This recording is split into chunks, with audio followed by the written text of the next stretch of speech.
ইয়া রাসূলুল্লাহ, আমাদের কাছে কোনো পানি নেই, একটু পানির ব্যবস্থা করেন। একটা জিনিস খেয়াল করবা, পানি নাই সাহাবী জানে, কিন্তু তারা পানি তালাশ করছেন নবীর কাছে।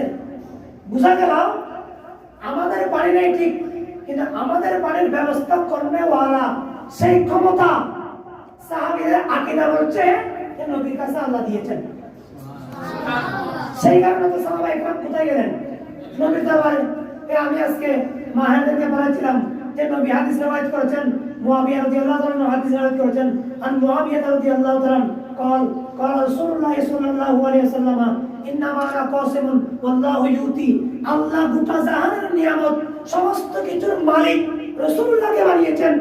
দুনিয়ার জমিনে বাংলাদেশে কত নিয়ামত লাগতেছে, হিন্দুস্তানে কত নিয়ামত লাগবে, পাকিস্তানে কত নিয়ামত লাগবে, সমস্ত নিয়ামত বন্টনকারী তকসিমওয়ালা কাসেম একমাত্র আমার আল্লাহ।